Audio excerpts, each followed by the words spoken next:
Welcome to Change the Narrative. I'm your host, JD Fuller, an African-American licensed psychotherapist, professor, diversity coach, consultant, and author. We talk about the isms. We talk about the phobias, anything that marginalizes and oppresses. Everything we are not and everything we are is because of fear. Through a mental health lens, we'll have difficult conversations with celebrity guests, political activists, and everyone in between. Our mind will tell us whatever we want to believe, but the truth lives in the body, and that's where change occurs. Are you ready to change the narrative? Well, first of all, I already said this off air, but I'll say it again. It's so good to see you, Pam. Great to see you too. I'm so happy to have you back. And I asked you already, but I want you to say again, how are you doing and what have you been up to? I'm doing really well. I've been traveling back and forth to Dallas a lot, getting involved in things over there. And trying to find my footing here, which is something I had never really fought for since I moved out here because I threw my hands up and said I didn't like East Texas. Well, I'm here, and so we're gonna make some waves. And doing that, looking at, like I said, starting the podcast. Just been busy, but not as busy as I have been. I lost my job, but that's the way that goes. Yeah. Are you comfortable talking about that on air, or would you rather not? Yeah, I can talk about that. So just repeat the story that you told me because it's pretty upsetting. I worked in I'm a paralegal by trade or by education at this point. And we were in a meeting and senior paralegal used a racial slur for an indigenous woman. And after the meeting, I pulled her aside and said, "Hey, I don't think you know this, but that's a racial slur and you might not want to use that anymore." And within a week, I was gone. It's unbelievable that they would not thank you for doing what's right, but instead consequences for doing what's right. I'm really sorry about that. I wish we were further along than we are.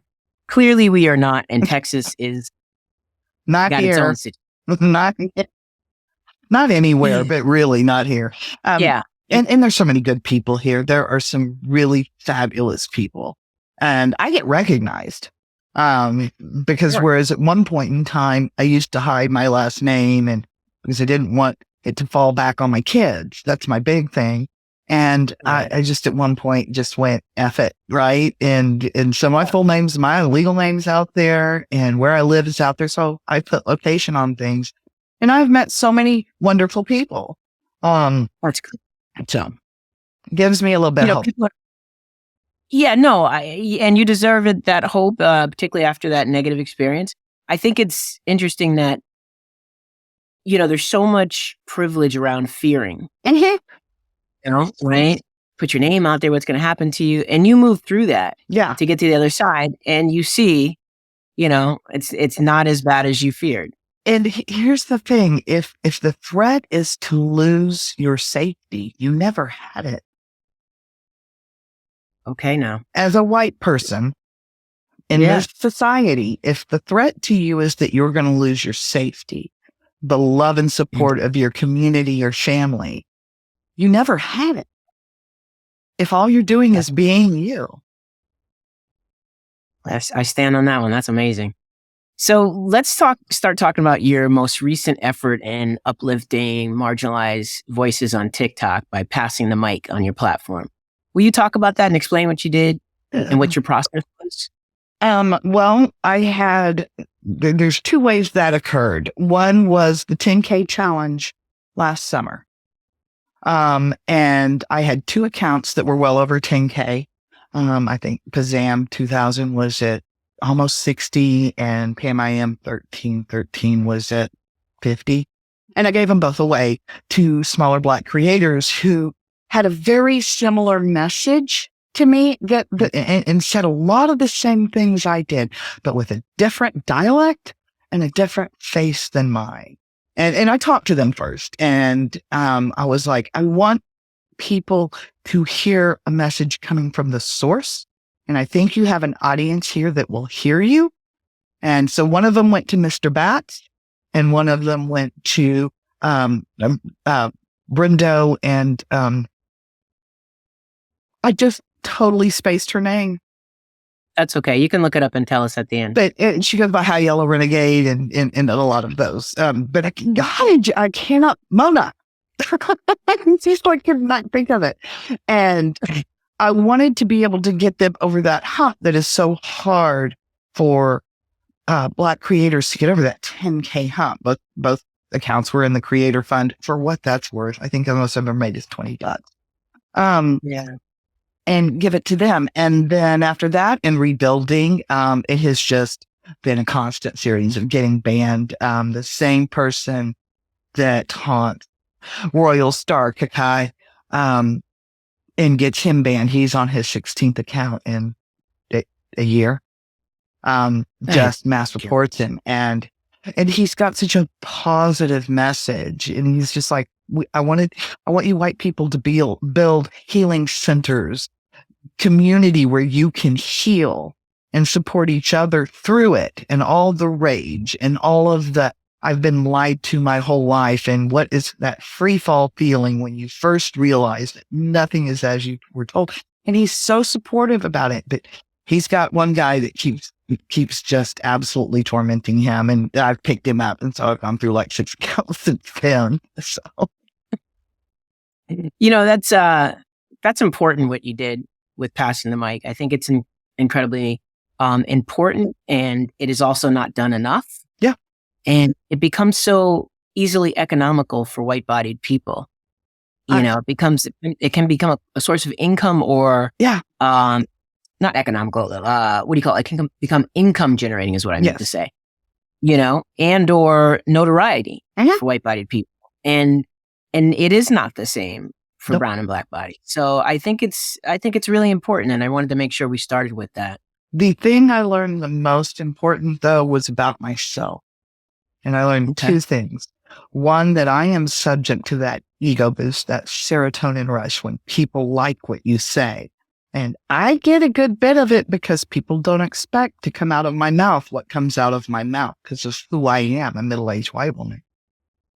And I am just as subject to that, and I have to watch it very carefully. But the most important thing I've learned, and it just happened this morning, is that when I go to say something, especially on racial justice, there is almost always a black voice already saying the same thing that I can amplify. Wow, Pam, this is so amazing. I know I keep saying amazing, but it really is, because this is one of the things I love about you, is that you're very thoughtful and reflective, and you challenge yourself to remain humble in the process, but also remember those that not only came before you, but, stood in front and handed it to you. Yeah. And I just really, really appreciate that you always do that, and you do it consistently. Thank you. And I try, and I did not do it for, what month is Hispanic Heritage Month? I'm bad with months. I can't remember, but for Black History Month, I didn't post any original content. I reposted, right? And I duetted, or I would do the whole tease stitch where you just tease a little bit and then say, you go watch it. But that's all I did for all of February. And I need to do that more. And I need to pay attention to Indigenous Month and Asian heritage and all that, because those voices are out there. Those voices are there if we just pay attention. And we white people, when we interpret somebody else's voices, 99% of the time we get it wrong, because there's nuance we'll never understand. We can't. We just can't.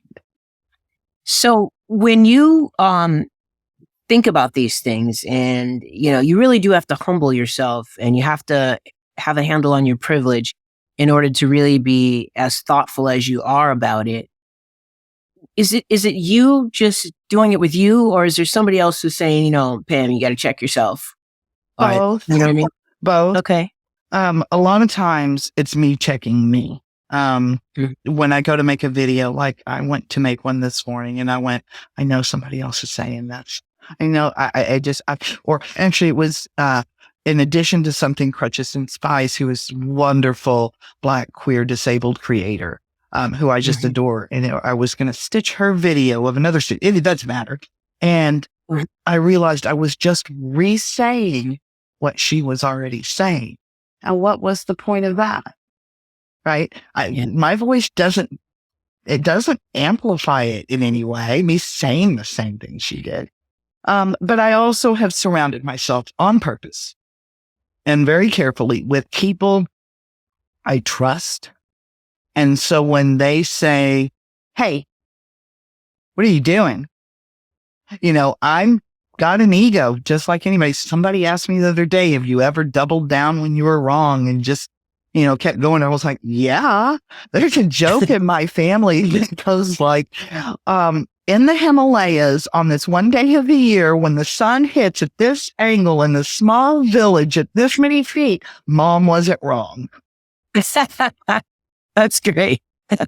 So yeah, I double down. I screw up, but it doesn't last long. And the older I get, the less it lasts, right? The less I keep going. And I've had my daughter call me and say, Mom, because she's very active in the LGBTQIA plus community and she's gay. And she will call me and say, Mom, what you said, I know wasn't a slur in the 80s, but it is now. Take it down. And it's like, oh, and just immediately do. I mean, that's not hard. It's not hard. And then you just go, okay, don't use that anymore. That's fine. Yeah, it's not hard for you. But yeah, I'm learning. I don't get wanting to continue to navigate this world and hurt people. I just I'll never understand that. I get it's uncomfortable, I guess.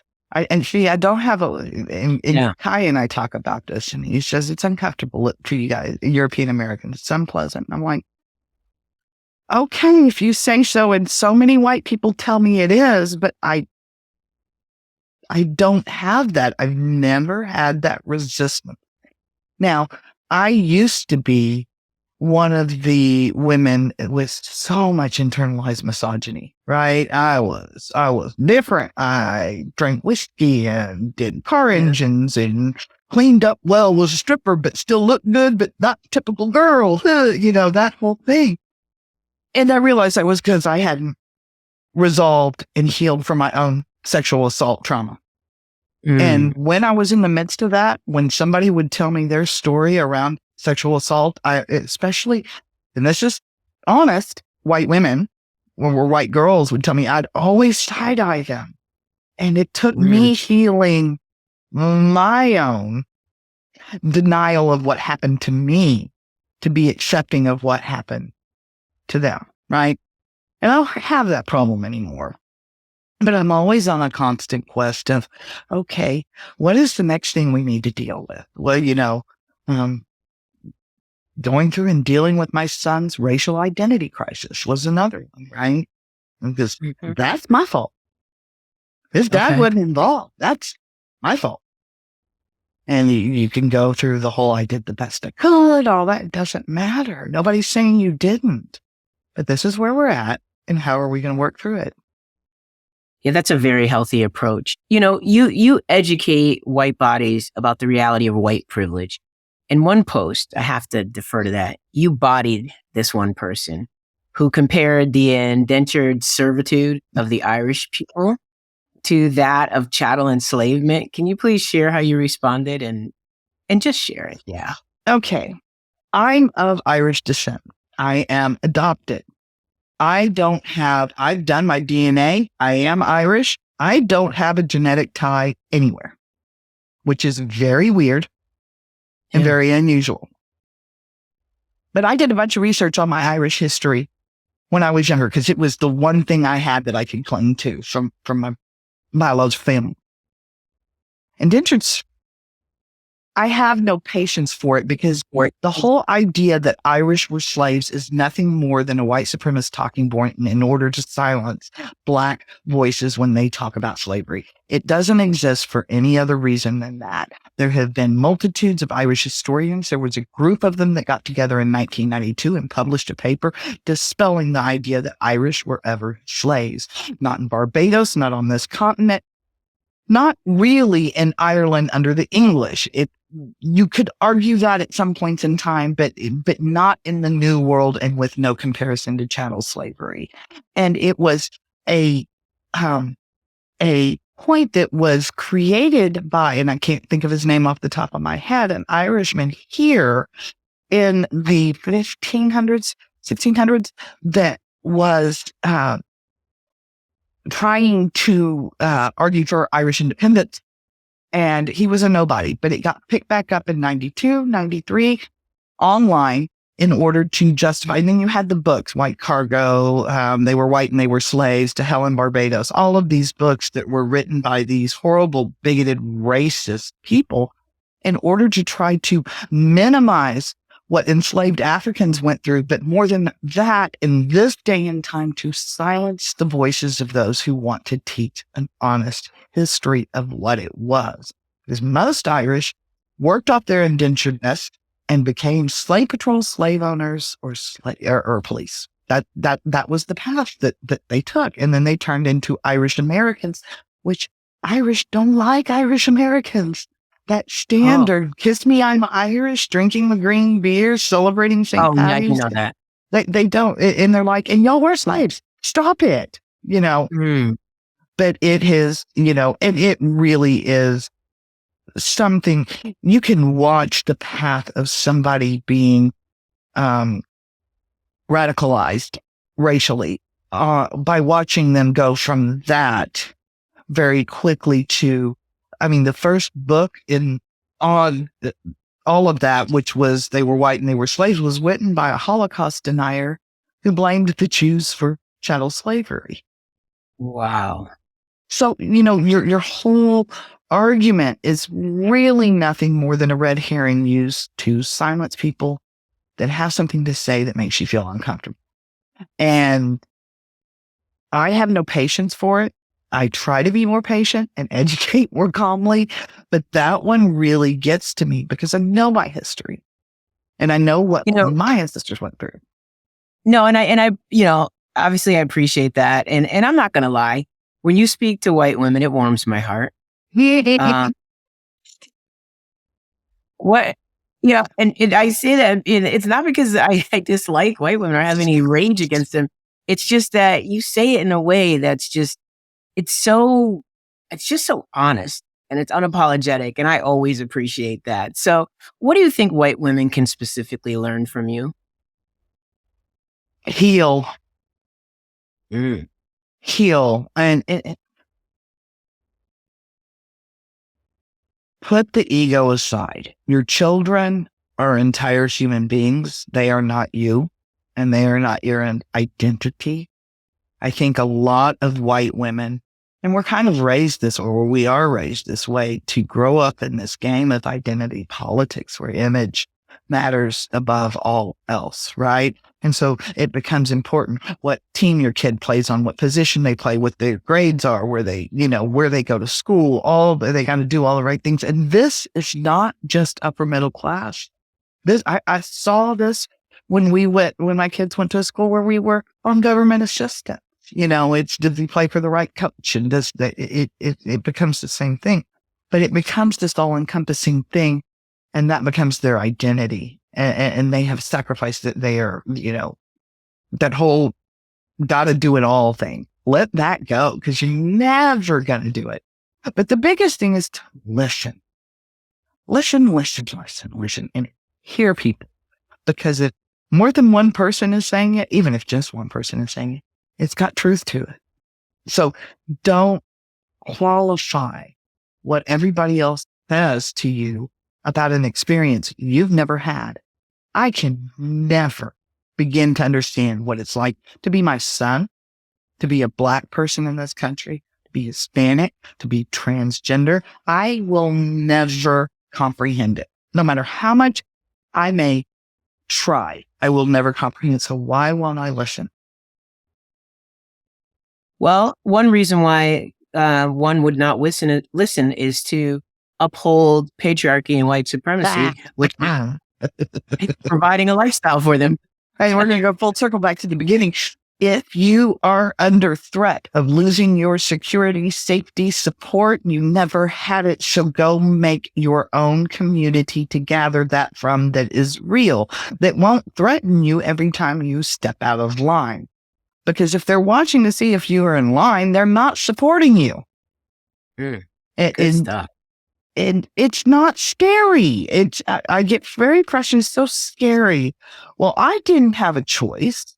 I was who I was. I don't know how it is to make a choice. If I have increased stepping into myself the older I have gotten and the more comfortable I've gotten, but I never really felt I had a choice. I never wanted to, you know, I was always who I am. So I wish white women would let go of the fear and understand that privilege doesn't mean somebody gave you a box of freaking money at some point in your life or a road on Easy Street.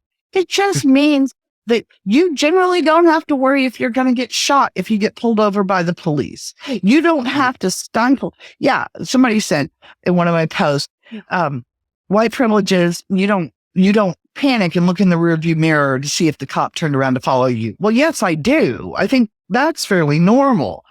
I don't have to fight my fight or flight reflex in order to get through a traffic stop.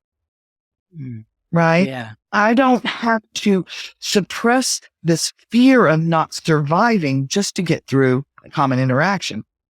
And white women are so the right to comfort, and I always come back to all the pillars of white supremacy. The right to comfort is the one that I hate trips us up the most, because we are so indoctrinated that these systems, and even people that are activists and say they're anti-racist and fighting, we are so indoctrinated into these systems to believe that they are there to protect us. Right? And that is our right to comfort, that we are safe somehow. And Yeah, if you can let that go and realize that we've got to take care of each other, that's what we've got, right? And fight to change. You know, this idea of fear that's so deeply embedded in a privileged community is sadly so connected to capitalism, all that that brings. And so when you talk about don't be afraid, it's not a visceral fear. Right. It's more like, what am I not going to have that somebody else is going to get? In other words, it's an inconvenience. And you're making it into a fear. Right. It's what are my neighbors going to think? Your neighbors that you don't like and talk shit about other days.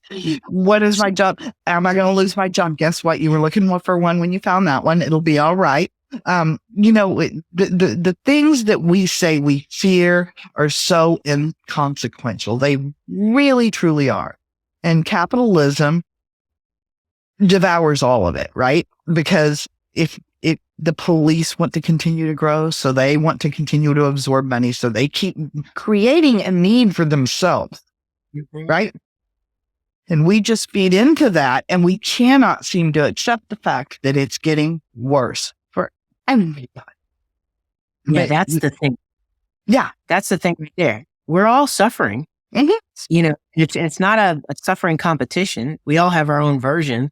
And it's important to, understand that. I'm not going to really sit and try to compete with a white-bodied person about what's happening in, against my community or towards my community.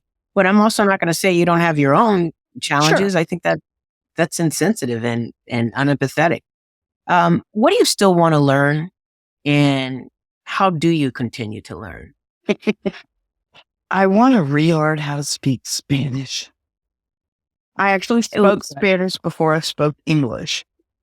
Really? Yeah. You're gonna make me tell this story. Until I was 4 years old, we lived in El Paso, and I had a nanny. This is actually a pretty good story. Carmen was her name, and she would come across the International Bridge every Sunday night, and she would go back every Friday night. And I loved her.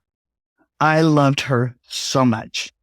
And I would sit on the counter and eat masa, raw masa, which, but I adored her. And I spoke Spanish before I spoke English. It wasn't until I was much older that I put two and two together that she was leaving her own family in Mexico every week to come take care of me. Wow. And that was a gut punch. But I adored her. Yeah. And I spoke Spanish before I spoke English, and I can't even cuss you out anymore. I could cuss you out in high school, but I can't do that anymore. I want to, there's so much I want to learn. Like, I really would love to go to law school, just to do it, but I'm not willing to take on that debt to do it. I want to, my big thing this year is to travel and protest drive. My husband was very sweet. And, even though I lost my job and my car died, my '06 Saab finally died, or '08 Saab. And we went to Dallas one weekend, and he just bought me a new car. It's going to eventually be my daughter's. And if I start getting some income, we'll get something else. But I want to go and talk with people, and I want to go up to Oregon and meet Kakai in person. There's so much I want to do, and it involves people. The only thing that really drives me, I look for a job every day.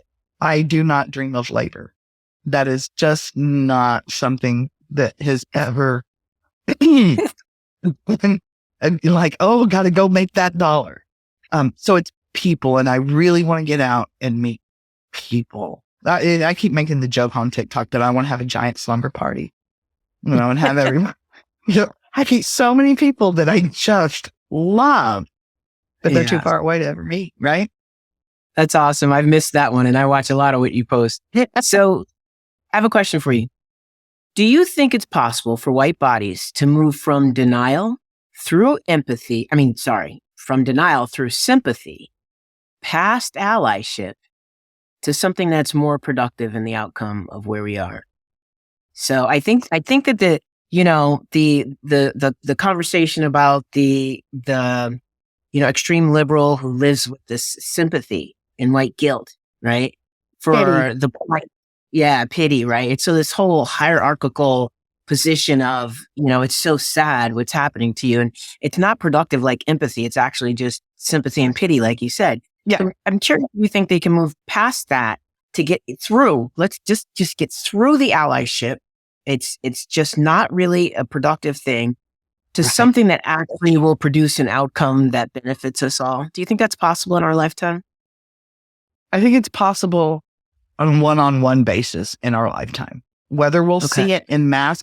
I love Kakai's idea. And when he talks about racial healing centers for white people, he's not talking about a building, right? With beds and all of that. He's talking about support groups to help each other process. That's a great idea. It's not going to be real popular until we can get past this fear that has just consumed the indulgence of fear since Trump was elected. Okay. It's this indulgence of fear, because there was a point in time where it wasn't getting better, but it was getting less popular. Right. Okay. And I do believe that people, the more they say something, it changes them. Right. And when you're part of a group that keeps saying the same hateful things, eventually you believe the hateful things, right? The cult mentality. I think that all of that is very possible, probably not in our lifetime. And I think the biggest trick is ally. I hate, you've heard me say this a million times. I hate the term ally because it assumes this higher position. And I hate the phrase hand up too. Give somebody a hand up or a leg up. And it's like, you're assuming I am in a power position, or I am better than, right? And it also assumes you want to get to where I am. Which most people, it does not allow for equity in any form, right? It frustrates me. I think the big thing is that, when charity has become capitalized, right? For 35 cents a day, you can help this puppy that's going to die if you don't, right? And the guilt becomes a guilty pleasure for white people. Yeah, we feel bad. So we're going to send money. We're going to push a button, but we're not going to do anything. We're not going to do any self-exploration. We're not going to do any accountability. And we're going to scream and yell about our children having to do it in school. So I don't have a lot of hope for it happening en masse, but I have a group of 5 women here, that I meet with once a week, and we talk, and I don't think I'm in a position to help them, but we help each other.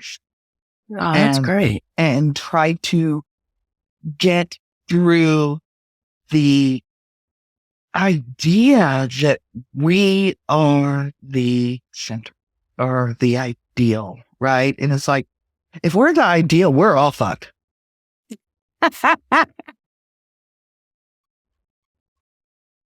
Oh, fan, crack me up. I mean, we arrived on Turtle Island and promptly destroyed a very self-sustaining balance system, right? In order to grow some shit that we don't even use. Oh, man. I swear, I can listen to you. No lies. Go ahead, finish your thought. But yeah, so if we're the ideal, we're screwed, right?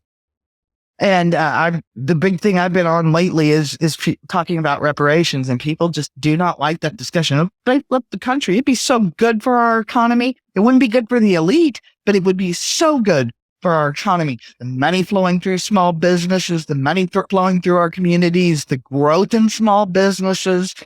It would be amazing for our country. I agree. Yeah. Did you see that show that Dr. Phil did the other day? I can't stand him. That show he did the other day on reparations.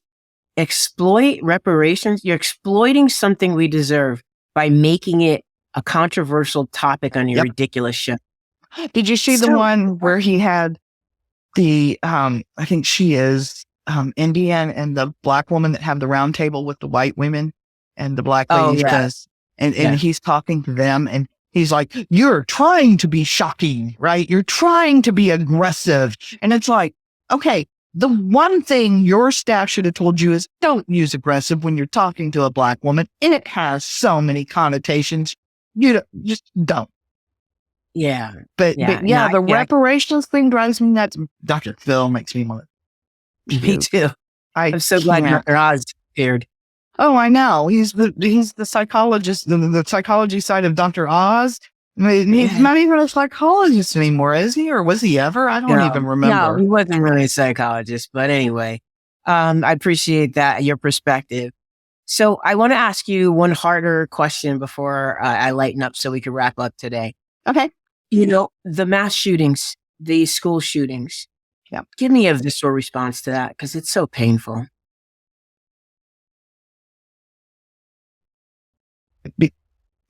Bewilderment. I don't understand how not only do we not do anything about it, but we weaponize public's desire to do something about it against black men in Congress. How does that happen? Right? I am bewildered. My life, my dad was on campus when Walt Whitman shot up the University of Texas campus. Oh, wow. There was a school shooting in my junior high in Austin. A student brought a gun in, shot and killed his teacher. The high school where my son went to was the high school in Mansfield where there was a shooting. My daughter and her partner were sitting in their apartment when the neighbor was cleaning their gun and the AR-15 went off and the bullet lodged in the back of the chair her partner was sitting in. And I could not be more average. It should not touch our lives this much, right? And for us to continue to say it's not a gun problem. Not a gun problem. It's a people problem. And then we want to label violence as a symptom of mental illness, which really then only gets weaponized against the black and brown communities, right? Because white people are just mentally ill. Look, they just had a bad day and he shot up a top supermarket while he was hitting black people. It was a bad day, right? Mm-hmm. And so that gets weaponized. And then you have things like what happened on the New York subway yesterday or day before with Jordan Neely. Yes. And this entire idea this country has, that weapons are more, and my state's the worst. I mean, it's the worst when it comes to gun laws. And you come out of Uvalde and then you turn around and you reelect Greg Abbott. How does that happen? I don't have words. Yeah. I am bewildered. I am heartbroken. I can't imagine the pain of losing your child at school. I can't. I heard stories from my mother from the school shooting that happened at my school, and we didn't have the blast on the radio and text to come in, and all the parents, as they heard, went to the school, and we were locked in, and they wouldn't let us use, you had payphones at that point in time. They wouldn't let us use the payphones, and finally I just left and found my mom. The kid who shot and killed his teacher did 6 months in a private mental institution and is now an attorney in Austin. His dad was one of LBJ's press secretaries. On that note, we're going to shift gears to something else. That says it all for me. Mm-hmm. I saw you pose this question, so I wanted to ask you, what's a single lyric from a song that changed your life? Did they get you to trade your heroes for ghosts? Your hot air for a cool breeze? Did you give your walk-on part in the war for a lead role in a cage? Wow, that's good. That's really good. Okay, Pam, first of all, where can everybody find you now? I am on Pam Still Won't Shut Up on TikTok. There is also Pam Won't Shut Up. And there is also now a new one, Pam Won't Ever Shut Up. I have my YouTube channel up. There is one of Kakai My Lives on there. I'm in the process of getting the others up there. When we start doing our podcast, it will be there. That is Pazam 2000. I am on Instagram as Pazam 2000 or PMIM. I need to unify names. I really got to unify names. I keep getting banned, and every time I think I'm going to unify the names, I'll lose another account, and I'm like, But the big ones are going to be YouTube, because that's going to start expanding soon, and TikTok for the time being, and in Instagram. I have a Twitter.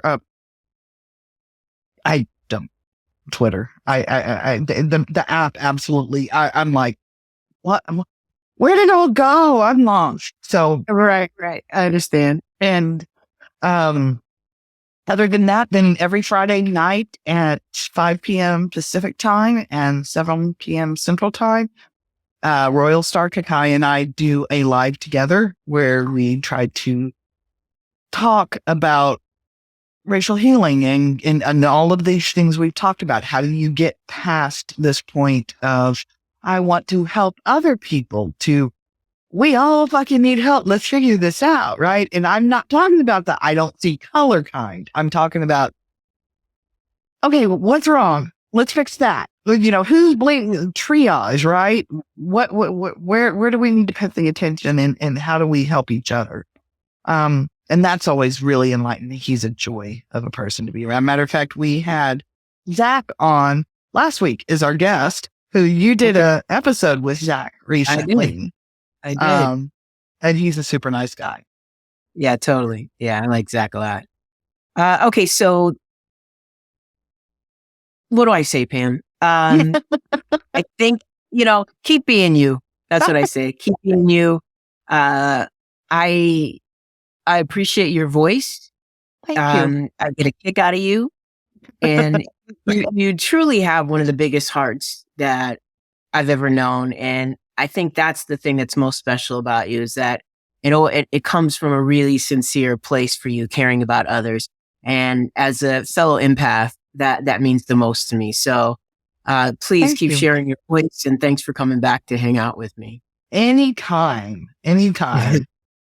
And I will keep following you and keep listening to the other guests you have, because I learned so much from them. And you. I appreciate it. Thank you. Thank you so much. Take care, okay? All right. You have a good one. You too.